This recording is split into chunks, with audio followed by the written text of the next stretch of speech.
एक नौजवान मेरे पास आया, कहने लगा जी मैं तौबा करना चाहता हूं। मैंने कहा तौबा करने के लिए किसी के पास आने की जरूरत नहीं, आप तन्हाई में बैठकर तौबा करें, अब क्या गलती है? वो कहता है जी अगर आप सुनेंगे आप हंसेंगे। मैंने कहा फरमाइए। अवलन तो सुनना नहीं चाहिए, लेकिन चलिए फरमाइए। कहने लगा जनाब मैं मस्जिद में जाता था, वहां क्या करता था, लोगों के जूते बदल देता था।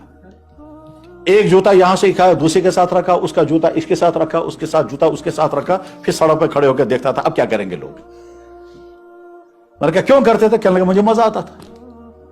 मैंने कहा तो अजीबोगरीब हरकत है, तुमने ऐसा क्यों किया? कहने लगा बस मुझे मजा आता था देखने में कि अब जब लोग निकलेंगे तो क्या करेंगे। अब हर आदमी आता था, कहता है मेरा एक जूता है, दूसरा है, उसके साथ कोई दूसरा जूता कोई और, कहते हैं वो आपस में अब ढूंढते रहते थे। और मैंने बहुत दिन तक ये हरकतें की हैं, अब मैं चाहता हूं तौबा करूं। अच्छा अल्लाह रहम फरमाए। क्या लगा और सुने? मैंने कहा क्या? क्या लगा जी मस्जिद में लोग जाते थे, गांव का, शहर का नहीं है, गांव का लड़का है, कहता है लोग मस्जिद में जाते थे सर्दियों में, वो कांगड़ियां रखते थे पीछे, नमाज पढ़ते थे, मैं जाकर के मिर्चें डालता था कांगड़ी में और उसके बाद फिर भाग जाता था। उसके बाद जब सबको छींकें शुरू हो जाती थी और मैं फिर थोड़ी देर के बाद आकर देखता था अब छींकें कैसी आ रही हैं, और वहां लोग कहते थे खुदा यम जुकुर सुकरतन बार बार। कहता है बस मैं कुछ दिनों बाद जाकर यही हरकतें करता रहता था। इंसान क्या क्या करता है।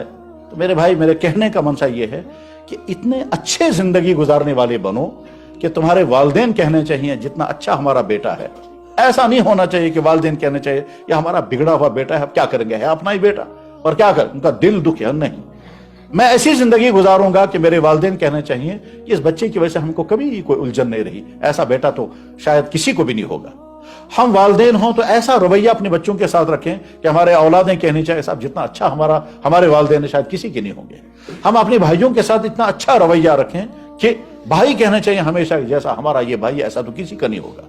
हम दुकानदारी कर रहे हैं, कस्टमरों के साथ इतना अच्छा रवैया कि हर कस्टमर कहना चाहिए ये दुकानदारी ऐसा का, ये साहब ये माल भी वापस ले लेता है अगर माल एक्सपायर हो, ये माल मौजूद होने के बावजूद नहीं देता है कि ये साफ नहीं है, रेट सही लगाता है। किसी मेरे भाई इस तरह से दुनिया से रुखसत हो कि किसी का गिला आपके जिम्मे ना हो।